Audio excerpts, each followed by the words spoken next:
En 2024, la France a vu naître 11 nouveaux milliardaires. Parmi eux, 7 sont des héritiers, et ce n'est pas un hasard. L'héritage représente aujourd'hui 60% du patrimoine national français, contre à peine 35% en 1970.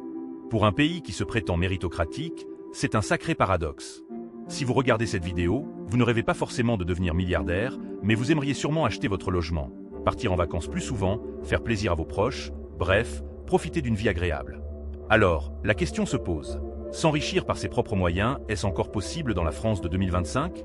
Et si oui, comment? J'ai épluché près de 200 études et des milliers de données pour vous apporter une réponse définitive. Voici ce que j'ai découvert.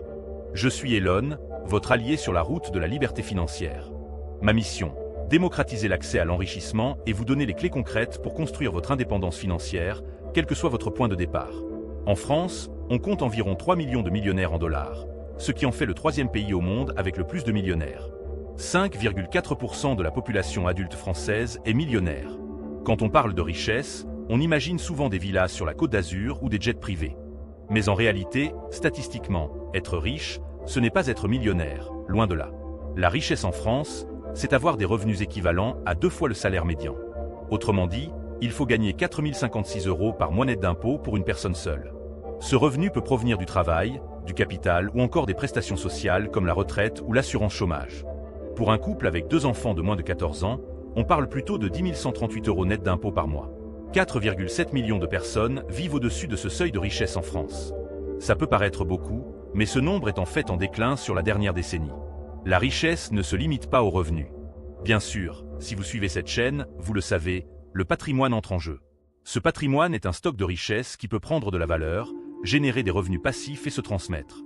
Pour faire partie des 10% les plus riches en France, il faut avoir 716 000 € de patrimoine brut, c'est-à-dire avant de déduire vos crédits, ou 633 000 € net, une fois les dettes déduites. Sans surprise, les Français qui atteignent ce niveau de patrimoine le doivent souvent à la pierre, notamment grâce à l'achat à crédit de leur résidence principale. Fait intéressant, plus on est riche, moins on détient d'immobilier en proportion dans son patrimoine. Les actifs financiers et professionnels prennent progressivement le dessus. On peut donc affirmer sans hésitation que pour s'enrichir, il faut les ingrédients suivants. Augmenter son salaire, investir, entreprendre. La conclusion paraît évidente, mais elle est maintenant étayée par des chiffres. Il reste un facteur d'enrichissement dont on n'a pas encore beaucoup parlé dans cette vidéo, l'héritage. En France, on estime qu'en moyenne, 60% du patrimoine des Français provient de l'héritage.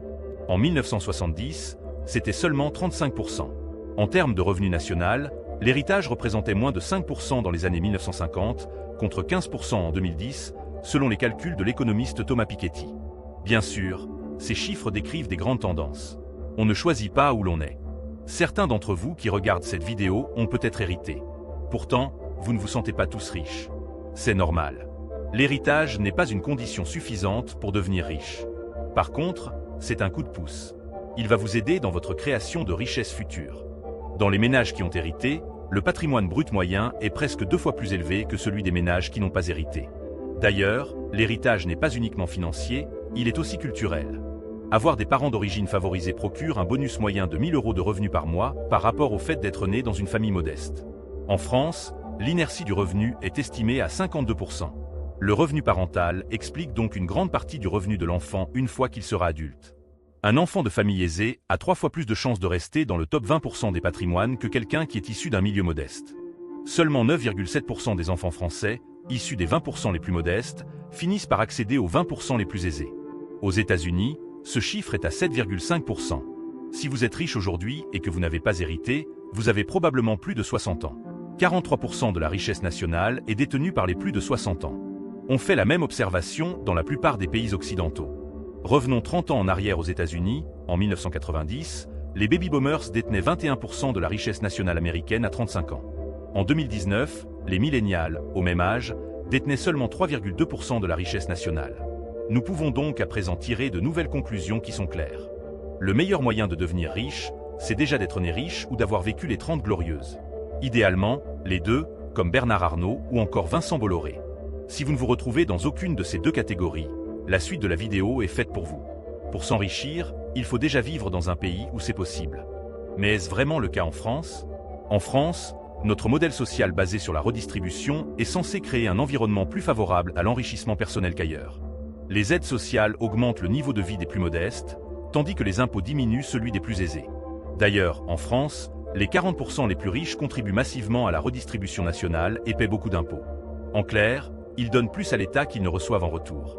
Avant cette redistribution, l'écart de niveau de vie entre les plus riches et les plus pauvres est de 8,4. Après redistribution, il diminue considérablement pour atteindre 4,3. Un excellent résultat, puisque la moyenne de l'OCDE après redistribution est de 5,3. En comparaison, les États-Unis, connus pour leur système social quasi inexistant, affichent un ratio de 8,5, même après redistribution. Une faible inégalité. Ça veut dire que plus de gens ont accès aux mêmes opportunités et donc, en théorie, aux mêmes moyens de s'enrichir. La France est bien placée, mais encore loin du meilleur élève. La Norvège, où ce ratio est de 3,8. Attention, la Norvège, un pays parfait en apparence, cache quelques secrets bien sombres. Mais ça, c'est une autre histoire. Malgré un pays plutôt égalitaire, il faut quand même plus de 6 générations pour passer d'un statut social défavorisé à un statut supérieur à la moyenne. Au Danemark, il n'en faut que 4. En Suède, entre 2 et 3. En matière de déterminisme social, la France est un mauvais élève, classé 21e sur 22 pays de l'OCDE. Alors, faut-il désespérer d'être le premier riche de votre famille? Pas vraiment, vous allez voir. 27,6% des hommes français ont connu une amélioration de leur situation sociale par rapport à leur père. À l'inverse, 15% ont connu une dégradation. Cela signifie qu'un homme a statistiquement plus de chances de gagner mieux sa vie que son père et de s'enrichir, que l'inverse. Et vous, gagnez-vous mieux votre vie que vos parents? Dites-le moi en commentaire. Aux États-Unis, le pays où tout est possible, la mobilité sociale est souvent présentée comme plus facile dans la culture et les médias. Mais en réalité, l'immobilité sociale est bien plus forte aux États-Unis qu'en France. 42% des enfants nés dans le quintile le plus bas y resteront toute leur vie. Dans les pays européens, ce chiffre se situe entre 25 et 30% selon les études. C'est la preuve que, malgré ses défauts, la redistribution reste la méthode la plus efficace dont nous disposons pour donner sa chance à tout le monde. Quoi qu'il en soit, même si elle est freinée par la reproduction sociale, la mobilité sociale existe bel et bien en France. Ça y est, toutes les conditions sont réunies pour entamer notre ascension. Dans cette section, je vais vous détailler tous les leviers de création de richesse révélés par notre étude statistique. Ils seront classés du moins risqué au plus risqué. L'éducation est souvent présentée comme l'un des principaux moteurs de mobilité sociale. En France, quand on dit éducation, on pense diplôme. Le diplôme ne garantit pas un salaire élevé en début de carrière. Son rôle est de valoriser vos compétences et de vous donner accès à des postes mieux rémunérés, que ce soit dans la direction ou en tant qu'expert. Les salariés titulaires d'un diplôme de l'enseignement supérieur ont un revenu 2,4 fois supérieur à celui des non-diplômés. Mais attention, tous les diplômes ne se valent pas. Accéder à une grande école ou une bonne université peut sembler hors de portée, mais le choix de la filière nous appartient, dans une certaine mesure. Pour maximiser ses revenus, mieux vaut viser les filières de droit, économie, gestion, sciences, ingénierie, finance ou encore médecine. Il n'y a pas encore d'études formelles qui le prouvent, mais après quelques recherches dans les bases de données des salaires, on peut estimer que ces filières rapportent en moyenne 300 à 1200 € de plus que les sciences humaines, par exemple. Un bon diplôme, c'est donc un atout précieux pour s'enrichir sur le long terme. Mais attention, le diplôme ne fait pas tout. Une fois diplômé, il ne faut surtout pas s'arrêter d'apprendre. Toutes les études le confirment. Développer continuellement ses compétences est l'un des meilleurs moyens de s'enrichir. Comme le dit Warren Buffett, le meilleur investissement que vous puissiez faire, c'est en vous-même. Plus vous apprenez, plus vous gagnez. En 2023, un jeune ingénieur diplômé peut espérer un salaire d'environ 36 000 € bruts, contre 60 000 € bruts pour un ingénieur avec de l'expérience. N'oubliez pas non plus le pouvoir de la négociation. Avec la bonne attitude, 5 minutes de discussion peuvent vous faire passer d'une offre initiale de 35 000 € à, par exemple, 40 000 €. Un conseil. Mettez en avant la valeur que vous allez apporter à l'entreprise plutôt que de vous concentrer sur votre intérêt personnel. Grâce à ce genre de négociation, vous pouvez augmenter considérablement vos revenus. Sur toute une carrière, cela peut représenter des dizaines de milliers d'euros supplémentaires dans votre patrimoine. Être bon négociateur est une compétence universelle. D'ailleurs, selon une étude américaine, le simple fait d'encourager les gens à négocier augmente à la fois le nombre de tentatives et les gains obtenus. Alors, si cette vidéo vous a donné envie de renégocier votre salaire, mettez un like. Et dites-moi en commentaire, avez-vous déjà négocié votre salaire? Quel a été le résultat? Bien préparer sa négociation salariale, c'est aussi se renseigner sur la façon dont l'entreprise partage les richesses qu'elle crée. Certaines entreprises proposent des dispositifs d'intéressement, de participation ou d'attribution régulière d'actions gratuites. Quand on est jeune, on étudie. Mais c'est souvent autour de 30 ans qu'on commence vraiment à s'enrichir. C'est l'âge où l'on obtient ses premières augmentations de salaire significatives. Mais c'est aussi l'âge où l'on s'endette, par exemple, pour acheter sa résidence principale. 50% des moins de 30 ans ont un patrimoine brut supérieur à 20 400 €. L'enrichissement s'accélère et l'accumulation de patrimoine se poursuit jusqu'à 60 ans pour atteindre en moyenne 243 100 €. La preuve qu'enrichissement ne veut pas forcément dire devenir riche. Néanmoins, la prochaine étape devrait considérablement accélérer votre trajectoire.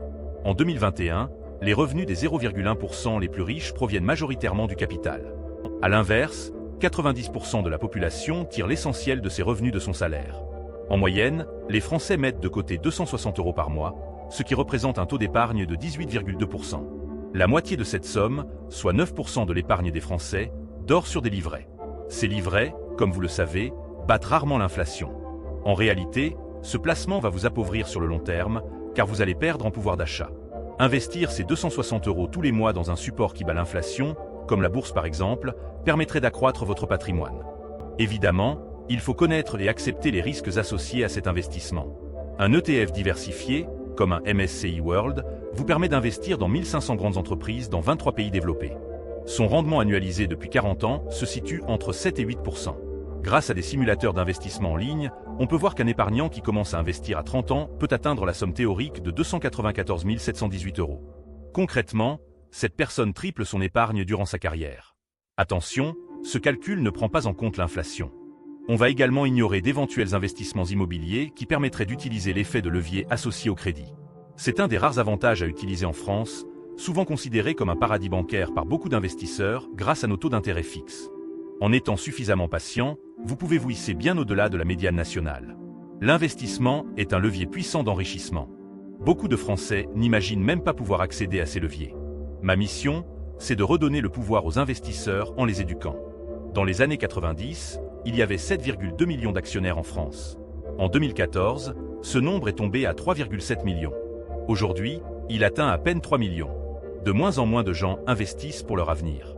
De moins en moins de Français ouvrent un PEA, une assurance vie ou un compte titre. Pourtant, les montants qui sont déposés sur ces enveloppes ne font qu'augmenter. Mon interprétation: les riches s'enrichissent et ceux qui pourraient s'enrichir ignorent les leviers qui s'offrent à eux. Et vous, investissez-vous déjà en bourse? Si oui, quels sont vos supports préférés? Partagez votre stratégie en commentaire pour inspirer la communauté. Le dernier moyen de s'enrichir, celui dont on entend le plus parler, mais qui est aussi le plus risqué, c'est l'entrepreneuriat. Un article de Forbes indique que 88% des millionnaires sont chefs d'entreprise. Il y a donc une forte corrélation entre les deux. Autrement dit, un millionnaire a de fortes chances d'être entrepreneur. Mais se lancer ne garantit pas pour autant de devenir millionnaire. L'entrepreneuriat peut aussi très mal se terminer. Le fameux biais du survivant fait qu'on entend rarement parler de tous ceux qui ont tenté l'aventure entrepreneuriale sans succès. Dans le monde des startups, la réalité, c'est que 90% d'entre elles échouent. Une petite poignée, quelques dizaines, deviendront des licornes avec des valorisations énormes. En France, 40% des entreprises ne passent pas le cap des 3 ans. Mais survivre ne veut pas dire réussir. Selon les données de Pescal, un entrepreneur américain moyen gagne 64 000 $ par an, contre un revenu moyen de 97 962 $ pour un salarié. Mais entre l'indépendant qui privilégie la « slow life », le boulanger qui se lève à 4 heures du matin et le start-upé qui ne compte pas ses heures, l'écart de revenus est considérable. Tout comme le taux horaire. Ce chiffre ne reflète donc pas du tout la réalité sur le terrain. Et cette réalité, il faut la regarder en face. Un entrepreneur qui réussit, c'est plutôt rare statistiquement. L'entrepreneuriat peut être un formidable accélérateur d'enrichissement. Mais contrairement à ce qu'on pourrait croire en traînant sur les réseaux sociaux, ce n'est pas la voie la plus sûre pour s'enrichir. Si vous voulez profiter des avantages de l'entrepreneuriat sans en subir les inconvénients, le mieux est encore de détenir des parts dans l'entreprise où vous travaillez. Pour ça, je vous renvoie à la partie négociation de cette vidéo. Voilà, vous connaissez maintenant tous les moyens de vous enrichir en France. Alors, quel sera votre premier pas vers la liberté financière? Éducation, investissement ou entrepreneuriat? Dites-moi en commentaire quel levier vous allez activer en premier. Et n'oubliez pas de vous abonner pour ne rater aucune vidéo sur l'enrichissement et l'indépendance financière. À bientôt!